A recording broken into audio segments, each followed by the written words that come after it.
Hi, welcome back to Joe Blogs. In this episode, I want to talk about the rapid escalation of events that we've seen in Ukraine over the course of the last few weeks, but particularly over the course of the last few days. And I want to focus in on President Putin's recent announcements. So recently, we've seen Russia starting to lose ground for the first time since they started this invasion.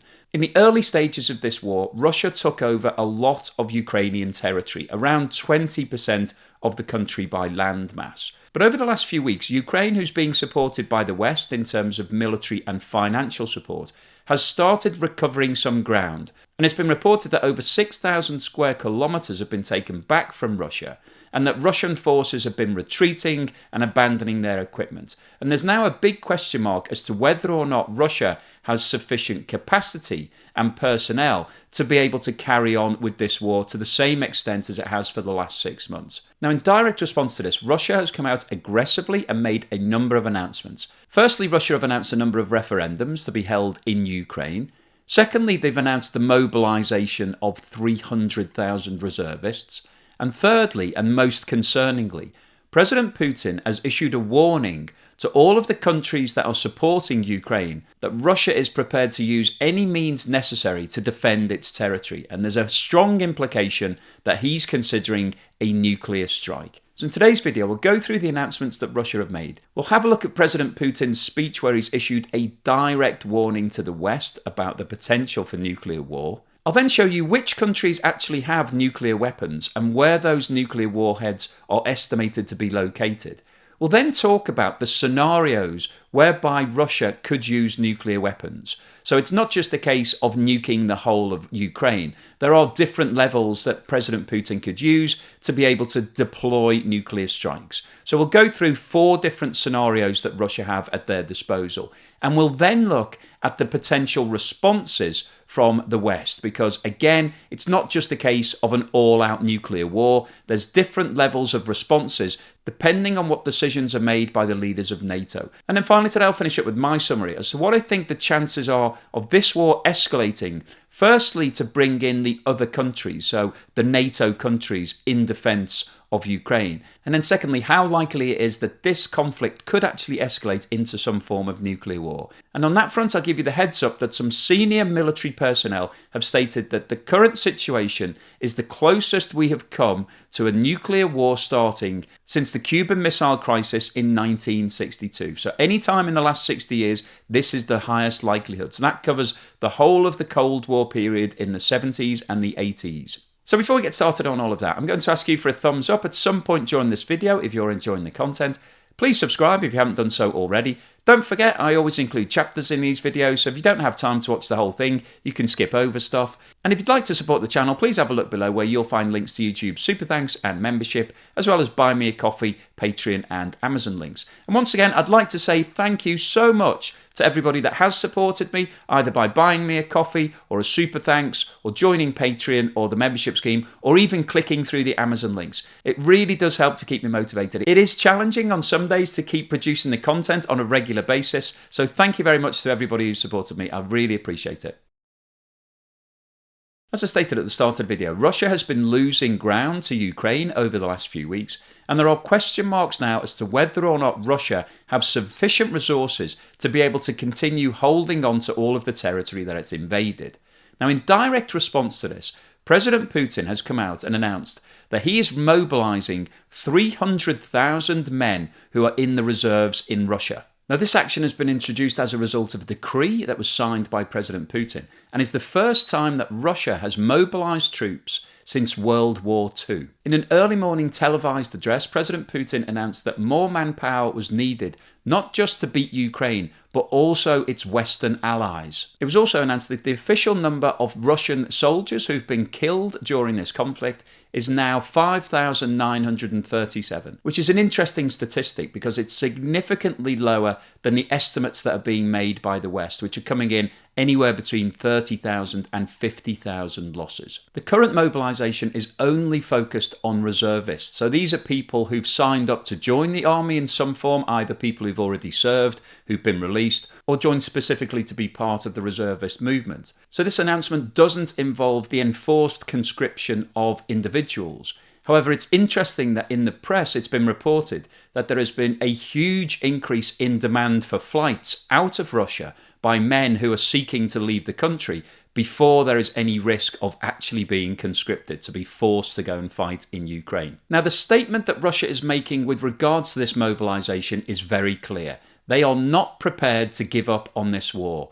A lot of the commentary about Russia falling short in terms of manpower and resources is being answered by this outcome. By calling up another 300,000 men, President Putin is providing a direct response to all of the critics who've said that Russia are not committed to this fight and that they don't have enough people and eventually they will lose. He is now stepping up the level of aggression and sending in significant resources. And the statement that they've only lost around 6,000 people is essentially designed to show that if you've got 300,000 additional personnel going in and you've only lost 6, then on a net basis you're adding significant strength to this fight. So there's two takeaways from this announcement. Firstly, it shows that Russia are committed to the fight. They're not going to give up. They're going to keep sending more and more soldiers into Ukraine to keep this occupation and invasion going. And secondly, this war is not going to finish anytime soon. This is likely to be a long, drawn-out affair.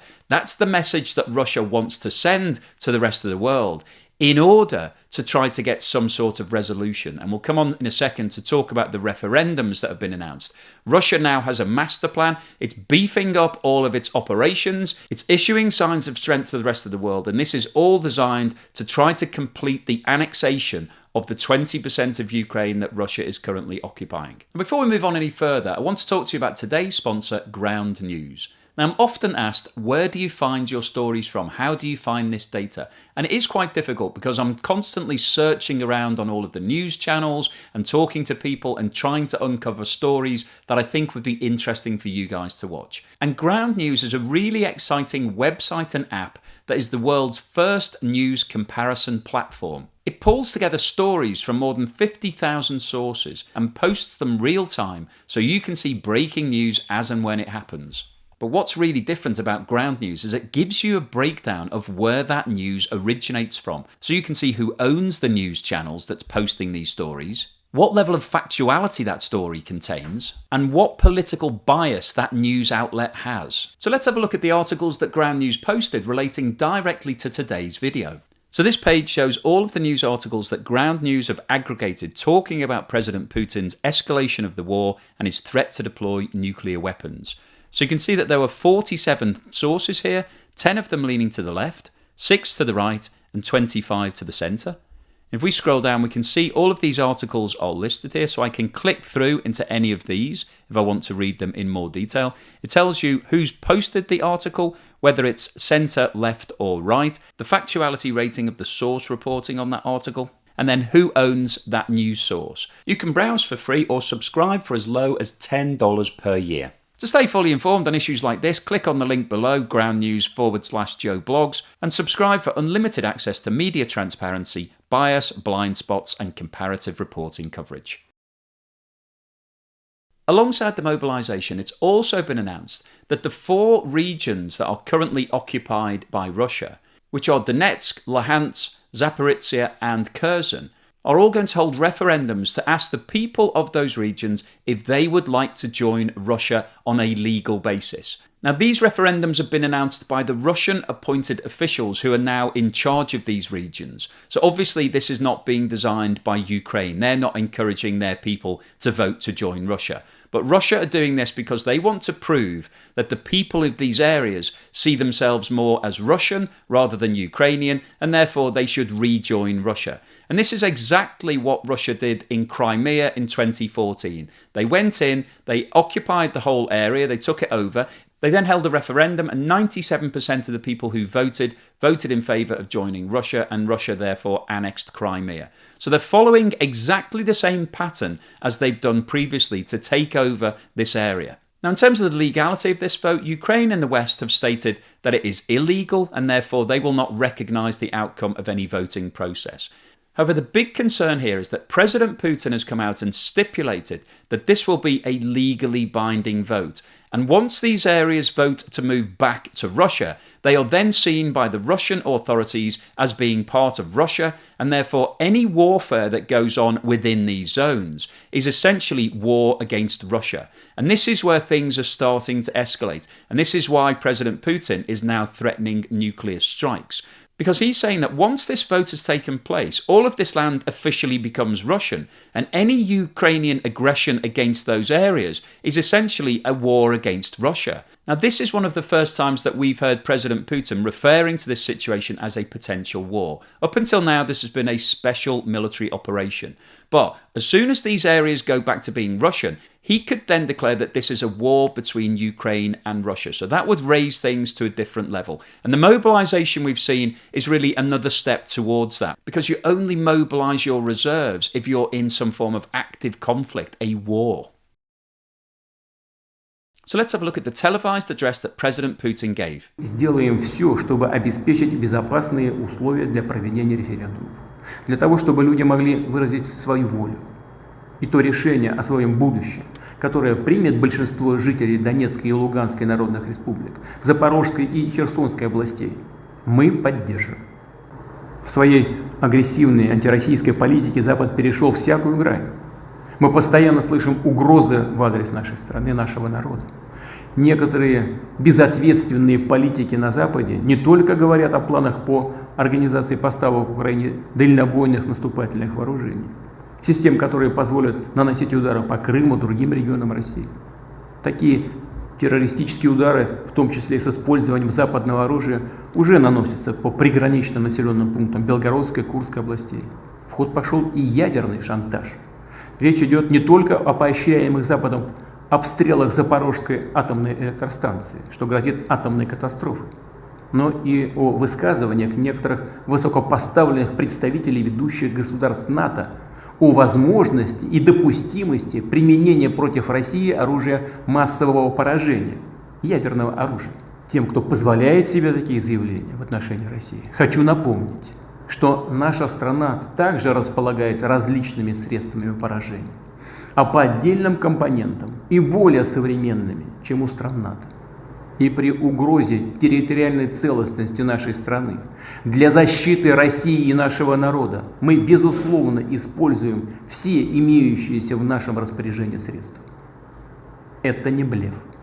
А те, кто пытаются шантажировать нас ядерным оружием, должны знать, что роза ветров может развернуться и в... I think there's a really interesting tone to this announcement. President Putin claims that the West has crossed every line and that they're making threats against Russia and that Russia will retaliate to this. So it's almost as if the West has started some form of conflict with Russia when obviously that isn't the situation. But fundamentally what he's saying here is that he's going to fully support the referendums, and the outcome of those referendums is highly likely to be a vote in favour of rejoining Russia. Because if you're sitting in these towns and there are people with tanks and machine guns sitting outside your house, either you're going to vote in favour of joining Russia because you think that your life and your family's life is at threat, or you're just not going to vote at all, you'll abstain. So the votes that are cast are very likely to be in favour. So I think it's a foregone conclusion that all four of these regions will officially vote to join Russia, albeit there's a massive question mark over the validity of this vote.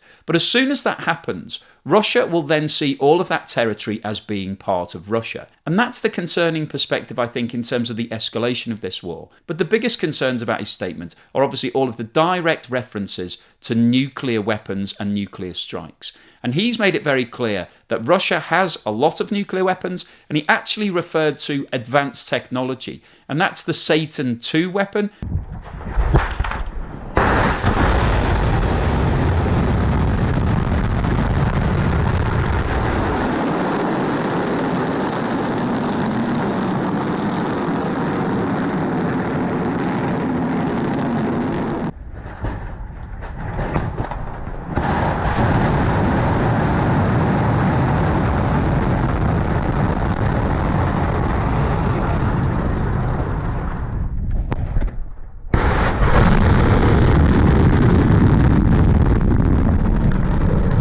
Это большое знаменательное событие в развитии перспективных систем вооружений российской армии.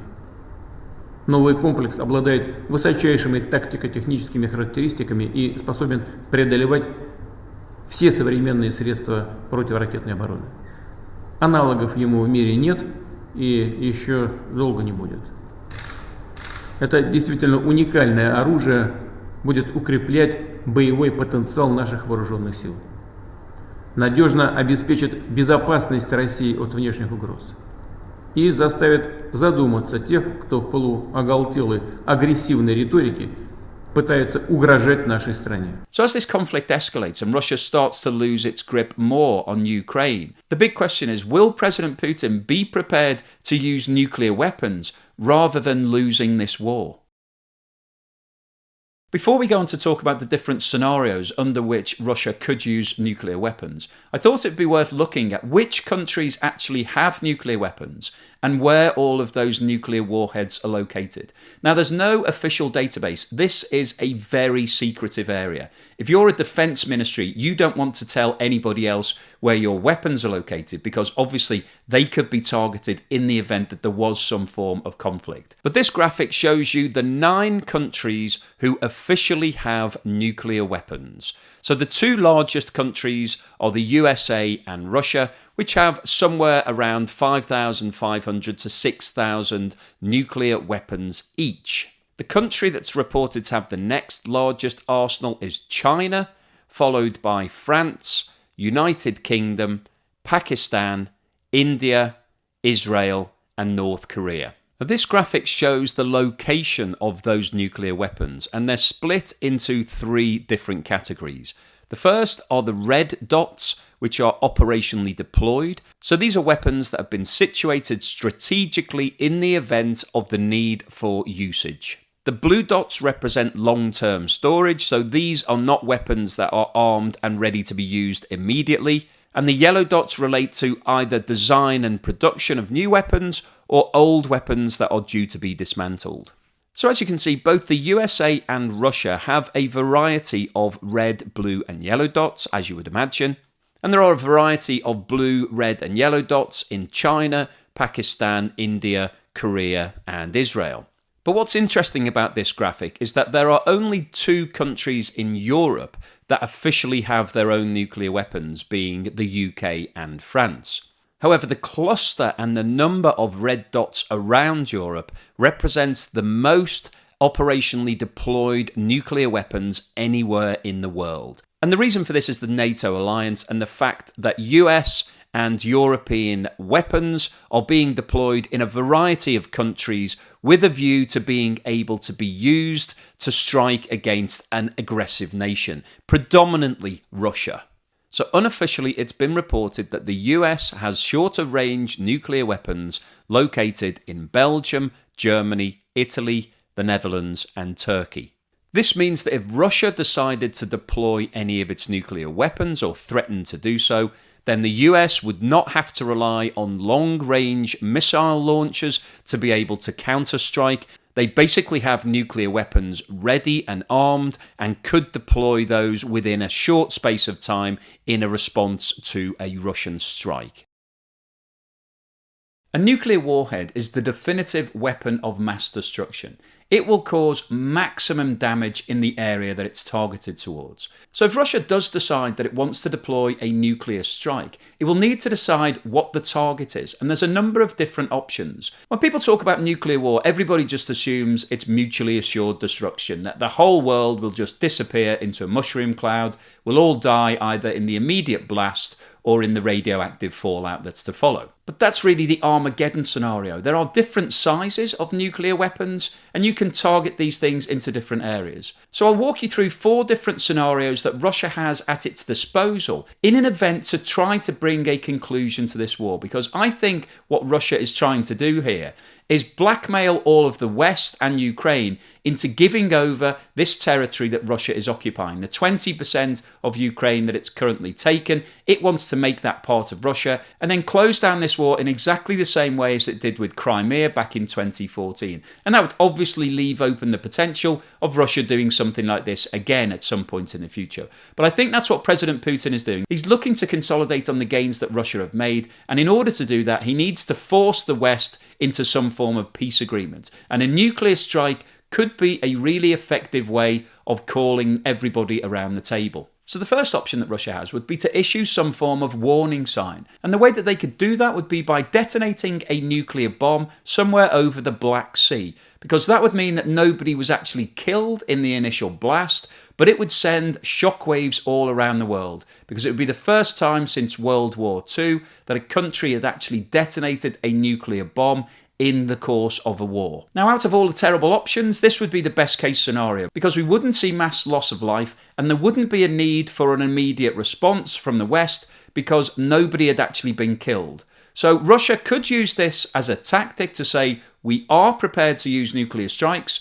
We will next time target a city or an area and people will die unless everybody agrees to what we're asking for to give over this land. The second option that Russia has would be to target the Ukrainian military. So to pick out an airbase or a supply chain or something of that nature. Now obviously there would be some loss of life because you've got a lot of military people in that area. But potentially the damage and the loss of life could be contained to just military personnel and equipment. And once again, this could be used by Russia as a warning sign to say we are prepared to use these weapons. We've done it on a specific basis. We've taken out this target. If you don't agree to our demands, then we will pick other targets. The third option that Russia has available to it would be to try to take out the leaders of Ukraine. So to identify the underground bunker where all of these leaders are located, and then to hit that with a nuclear strike. And from Russia's perspective, that would leave Ukraine with no form of leadership, and Russia would therefore be hoping that they could draw a quick conclusion to the war. Now, the fourth and most severe option would be for Russia to target a Ukrainian city and hit it with a really big strike in the same way as the USA did with Nagasaki and Hiroshima in World War II. And those strikes were designed to bring a swift conclusion to the end of the war, to show that unless a peace agreement was signed, there could be mass loss of life. So Russia could potentially do that in order to try to bring a swift conclusion to the war. But obviously, the big question is, what would be the response from the West if Russia was to do anything like that? I think most of us assume that if Russia sets off a nuclear bomb, then the USA and the rest of the West will then retaliate with more nuclear bombs and the whole of the world will be blown to smithereens. But that isn't automatically what will happen, because everybody needs to be sensible here. President Putin is obviously not acting rationally right now. The invasion of Ukraine doesn't look like a rational move, and the threat of detonating nuclear weapons is also irrational. But if he actually goes ahead and does that, will the leaders of the Western world automatically retaliate? And I don't think that they will. There are a number of options. Now, firstly, this will depend on the level of the Russian strike. So the four options that we've just run through, if it was to be the isolated strike, which is a warning sign, then I don't think the West would retaliate with its own warning sign. It would try to negotiate some sort of settlement. But if it's one of the other three options, whereby the nuclear weapon has been used to actually kill people and cause destruction, then I think there is a really big risk that the West could retaliate in kind. But I don't think it's automatic that they would do so. I think the most likely outcome, if Russia did detonate a nuclear weapon, is that it would bring NATO into the fight. Because at the moment, NATO is not involved in this war. The countries of NATO are supporting Ukraine on an individual basis, so financial support and military support is being provided. But there are no boots on the ground, no soldiers have gone in from any of those countries, and there's no official NATO response. But if a nuclear strike was to be made, I think there's a real possibility that NATO could actually join in support of Ukraine, and this could potentially escalate into a world war. Now, I don't think at the moment there's many people on Russia's side. If they set off a nuclear weapon, I think it's even less likely that any countries would want to join Russia, because those countries would then be opening themselves up to some form of nuclear strike themselves. But if Russia does deploy aggressive tactics and decides to take out a Ukrainian city or take out the Ukrainian leadership, that scenario dramatically increases the likelihood of the West retaliating with a like-for-like nuclear strike. And one of the issues that Russia faces is that it's a very large country. So there would be a lot of options available to the West to be able to hit it with a nuclear strike without actually firing upon Moscow or one of the bigger cities. And there's a really big risk from Russia's perspective that the West could decide to take out some of its infrastructure. So it could hit some of its oil wells or gas fields, something that's providing a lot of revenue to Russia on an ongoing basis. So it'd have a double whammy. Firstly, it would be a nuclear strike. And secondly, it could take out some of the natural resources and the income from Russia going forward. So it could have a really devastating blow on Russia. So I guess the overview here is that the response will be dependent upon what Russia does, depends on what type of nuclear weapon they deploy and where they target it. And world leaders of countries that have nuclear weapons go through these scenarios on a regular basis. And I thought it'd be interesting to share the outcome of a scenario that was undertaken by President Obama's team in 2016. Barack Obama's national security team secretly staged a war game in which Russia invades a NATO country in the Baltics and then uses a low-yield tactical nuclear weapon against NATO forces to end the conflict on favourable terms. Two groups of Obama officials reached widely divergent conclusions about what the United States should do. The National Security Council's so-called Principles Committee decided that the United States had no choice but to retaliate with nuclear weapons. Any other type of response, the committee argued, would show a lack of resolve, damage American credibility, and weaken the NATO alliance. Choosing a suitable nuclear target proved difficult, however. Hitting Russia's invading forces would kill innocent civilians in a NATO country. Striking targets inside Russia might escalate the conflict to an all-out nuclear war. In the end, the NSC Principles Committee recommended a nuclear attack on Belarus, a nation that had played no role whatsoever in the invasion of the NATO ally, but had the misfortune of being a Russian ally. The other team that played the game were the deputy staff members and came up with a different response. They argued that retaliating with nuclear weapons would be a huge mistake. They believed it would be far more effective to respond with a conventional attack and turn world opinion against Russia for violating the nuclear taboo. So I think it's really interesting that two sets of really senior officials with a lot of military expertise came out with two entirely different conclusions. And I guess that means that we don't really know what the response would be, because there will be some debate, there'll be some people who want to go with an immediate nuclear strike in a like-for-like response, and there'll be others who want to take a more tactical approach. And I guess it really will depend on who's got the hand on the button and who decides whether or not to press it. So what's the summary and conclusion today? Well, I wanted to post this video because the recent news that we've been following on the war tells us that Russia is losing ground, it's losing momentum, it's starting to lose its grip on the Ukraine territory that it's occupying.